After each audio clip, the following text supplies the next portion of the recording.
What do you mean? Chat box. You're there. Oh, there. Well, it took a long. There it is. We're still working out some kinks here. Your Facebook Live. Yeah, we're doing our thing. It's Live all right. TV. Yeah, it's all good. And this is your Picture All Nation update with Alyssa Orange. I'm Drew Ammon. Of course, this has become a routine for us. You come in here, you do a Facebook Live, and you're coming off yet another Arkansas Razorback men's basketball victory. Yeah. Same for the women. We'll get to the women here in just a bit. We'll start with the men because that was most recent. That was last night. Yeah. But what did you see? They were there last night. You saw an 82-51 Arkansas over Texas Southern. Yeah, but what you did see is an Arkansas team that really had trouble finding the basket. Musselman said afterwards it felt like there was a lid on the basket for us, especially from the three-point line. And that was kind of the big issue. But what kept them in that game with a pretty nice lead was their defense. And so that was really nice to see. Again, you hope down the road they're able to find that offense early because you can't rely on just a defense once you get to the SEC. You do have to score points. Yeah, and you mentioned the three-point shooting by the opposition. It has not been good whatsoever against Arkansas. And this is to what degree? Just 2 threes from each opponent against Arkansas thus far. So, again, just 8 threes thus far from Arkansas opponents. It just speaks to tremendous three-point field goal defense from the Arkansas Razorbacks. I want to talk about this team collectively because we talk about it being such an undersized team, but, they've just found ways to win in multiple ways, and not just win in multiple ways, but win going away. I mean, to win by 31 last night, and again, they're not being tested whatsoever. I mean, Texas Southern made a little bit of a run there late first half where it was kind of like, all right, are they sharp enough tonight? Arkansas, that is. It was 37-24 at the break, but still 13-point lead at the break, and then they hadn't really caught fire. Isaiah Joe catches fire. 6 threes in that game last night, finished with 33 points. Yeah, well, we talked about it. They're beating teams that are being competitive in their other leagues, respectively. So these are teams that, could try to win their conferences, could go dancing with an automatic bid in the NCAA tournament. So it's not like they're beating teams that aren't any good. They're going to be good down the stretch. And that's what's so impressive, to keep your first 3 opponents under 50 points, and then only 51 yesterday. Everyone, it was funny. I had guys sitting behind me when I was shooting the game last night, and once it kind of got down and Texas Southern got in the 40s, they were like, okay, 9 points, 7 minutes. And then Texas Southern actually went and scored like 6 really fast points, but then they would go, okay, 7 points, 5 minutes.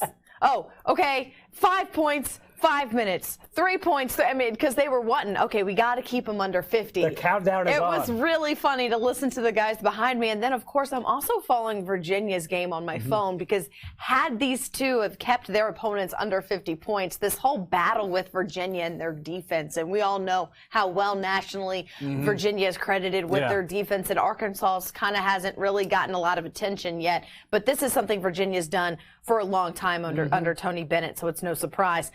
But they allowed Vermont to score 55 points yesterday, and then Arkansas 51. So that whole under 50 got spoiled yesterday, but it's still pretty fun. Yeah. Alyssa, bringing the notables here, of course, Virginia speaks for itself. You look at what Virginia did, particularly last season. Obviously, this is Defending a program where champions, you look at the pack line defense, and everybody knows that type of style, that pack line they bring. But Arkansas style is such that, you got to fight through a lot of screens, and we've talked about that. He's going to be straight up man-to-man. That's what Eric Musselman likes to do. He really likes to be straight up that way. Doesn't really like zone whatsoever. So, I love the way these guys have the fight within that system and to be conditioned as well as they are conditioned. He talked about that at the outset of the season. He said, I feel really good about our conditioning, and we've seen it thus far through 4 games for the Arkansas Razorbacks. They're undefeated. We'll talk about Jimmy Webb, because Jimmy Webb was huge last night. Double-double, 17 points, 10 rebounds. This guy transferred from SMU. Obviously, second stint as an Arkansas Razorback, graduate senior.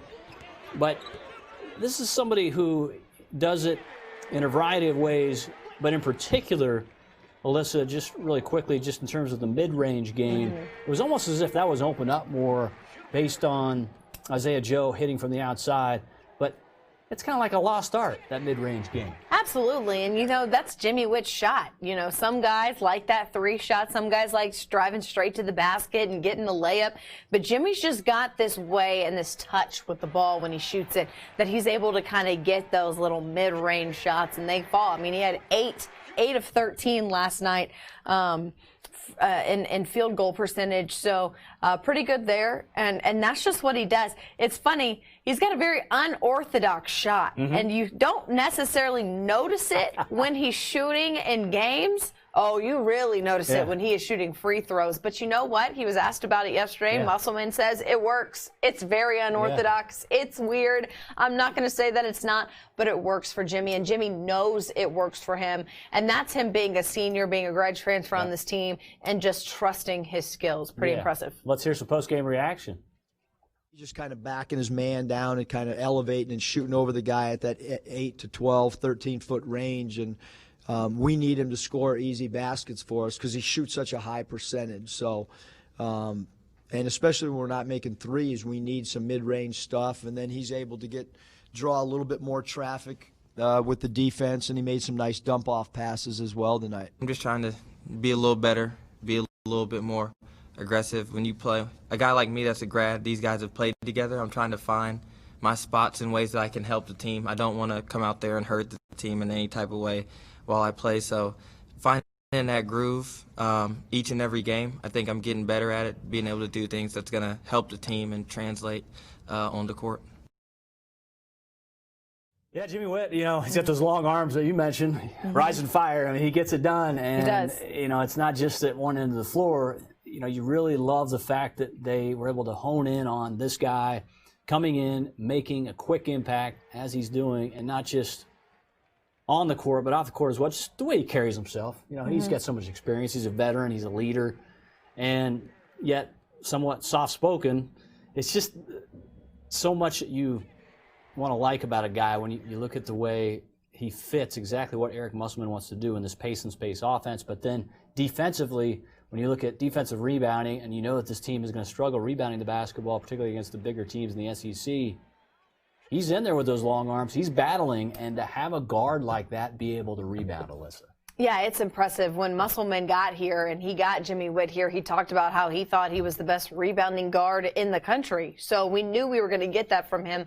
But it's so important right now on a team that's not very tall to have a guy like that get rebounds like Jimmy Whitt. And I think, again, my math is terrible and everybody knows that. I don't think I'm hiding from anybody, but look at my math is, everybody knows it's terrible, but 4 from Isaiah Joe, 2 rebounds from Mason Jones and Desi Sills, 10 from Jimmy Whitt, 5 from Jalen Harris.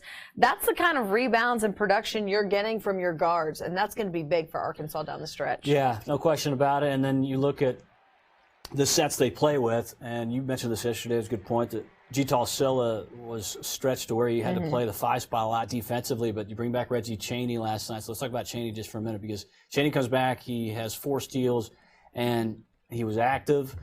You love the fact that he was able to kind of read what was going on. He came in off the bench and gave them a lift, violated team rules, missed the first 3 games, comes in. So now you're able to be a little bit more flexible with spots and where you put guys defensively. Yeah, that was really big to see Reggie Chaney. And Musselman said he thought Reggie Chaney did good. Again, still got to get a little bit of that rust off. It's his very first game, true game as a Razorback. But look, you're able to put Reggie Chaney in there. And we talked about this yesterday, saw it last night. Then you've got G-Tal Silla, who's able to play his true position at the 3. So now you've got those 2 guys on the court at the same time. You've also got Ethan Henderson in there as well. So they're trying to mix in those guys that have got some height and get them comfortable. But again, seeing Reggie in there was good. Working a little bit in the paint. I think he needs to be stronger. I saw some rebounds against the Texas Southern team that he kind of had and then let go of. Yeah. And so it's stuff like that, strength under the basket, that I really think he needs to hone in on and focus in on getting better at, because he'll get pushed around in the SEC if he doesn't. But again, great to see Reggie Chaney back out there. Yeah, and I'm glad you brought that up, because last year that was a thing where, Chaney had some good basketball games. He had a really good game, the game in Little Rock against Texas San Antonio, just for example. But you're right.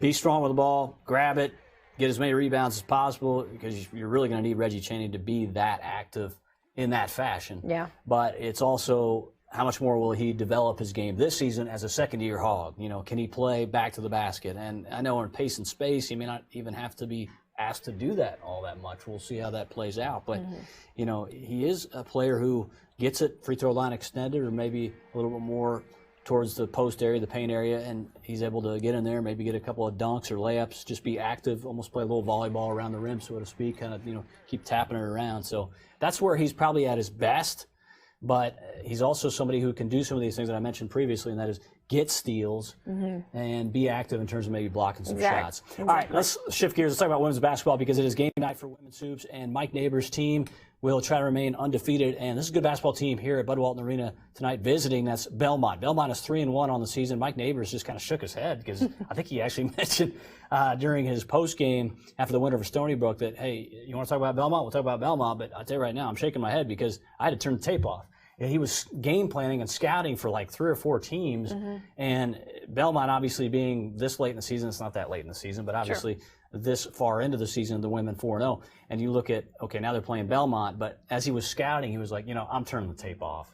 They're this good, and I don't want to worry about them now as much as I'm doing right now. That was maybe like, I don't know, 6 or 7 weeks ago or something, but it speaks to his point, speaks volumes about what Belmont is doing. But let's talk about Arkansas in particular because I think it's offensively, how can you stop them right now? I mean, you're looking at what they're doing. I mean, they've beaten every opponent this season, Alyssa, by at least 30 points. Yeah, they're really, really dominating right now offensively, which is good to see. And they're winning games they should win. These are games that are going to help them down the stretch. You don't need to be having slip-ups, miss-ups right now in this time of the year. You're about to go on the road. You're going to play Cal. You're going to the Bahamas. Then you're going to start SEC play. So as many non-conference wins as you can get, it's going to be big for Arkansas come tournament time and that selection. And remember, this is a team in the debatable 8 that got left out and has a chip on their shoulder. They don't want to be a part of that debatable 8. They want to be a no questions asked kind of team come March. Well, this is already thinking about March. Well, I'm just telling you now. Why? Because she wants to go on that postseason run. Well, you start now. All right, put me in the car or the plane. I'm going. Yeah, the men are thinking the same thing. Look, Musselman put a schedule together where he's like, look, I'm playing teams that are going to help my team down the road. I'm not playing just anybody. So. I know. You're already thinking about March. I appreciate that. I love March. It's like probably top 3 for me, March Madness. So all the best of the women tonight, 7 o'clock tip as it'll be Belmont and Arkansas. And the Razorbacks getting such a lift, not just from Chelsea Dungy, but obviously Amber Ramirez was very good the other night. And then you look at Michaela Daniels, has been outstanding as a freshman. Alexis Tollfree, I mean, you can go down the list. You made a great point yesterday. Taylor Thomas, so active in the wake of injuries for this team, for her to step up as well as she has in the paint, because that's the thing. I want you to talk about that a little bit just because of last season. You talk about that. And Mike Neighbors is so savvy. And the game plan collectively, when you look at their coaching staff, they do a great job that if they are in a position where they know they will be outmatched rebounding-wise, they're able to win in different ways. I talked about that with the men. But what about that? Yeah, it's important. And you list all of these players' names and how each one has contributed in a different game. And that's huge for Arkansas right now. Mike Neighbors loving the fact that he's got so many women contributing on his team. And I'd love to go over there tonight for this game against Belmont. And maybe it's Alexis Tollfree who has a huge game, or it's Aaron Barnum who has a huge game. Maybe someone else steps up and has a big game. Maybe IT has a season high because she's kind of coming back from injury. So that would be good to see. But again, Taylor Thomas is someone who's going to continue to get better. And I think we've seen what Chelsea Dungy can do, and we saw her evolve last year and become what she is right now as she continues to get better. Her ceiling, she's not even close to it. But I think we're going to see that with Taylor this year. We're going to see someone finally coming into her own and really growing each game. I think a lot of that's got to do with Coach Chantel that they brought on staff this year, and really excited to see what Taylor has down the stretch. Yeah, all right. Good luck to Mike Neighbors' team tonight again, Bud Walton Arena, 7 o'clock tip for Arkansas and Belmont. We'll have another Facebook Live coming up tomorrow. We got football to talk about as well. And everybody thinks we've forgotten about football and this coaching search and Lane Kiffin, and y'all are driving me insane. We'll get to we got weeks. Yeah, be patient. Yep. Just keep throwing out names. They are, man. I guess Lane Kiffin's taken FAU off his Twitter, according to people, and Arkansas's plane's been there twice, and good gosh, you guys. They're very Everybody's particular all over Twitter it. handles with there this. Are. Is Houston not coming back? I don't know, y'all. I mean, but that's the thing. It's what everyone wants to talk about, and it's understandable. But we'll dig into it a little bit more tomorrow. But gotta get as for now, got to highlight the hoops love right now, because on both sides they are playing well. Each team undefeated in the young season. We'll see you tomorrow. Thanks for watching this Pig Trail Nation report.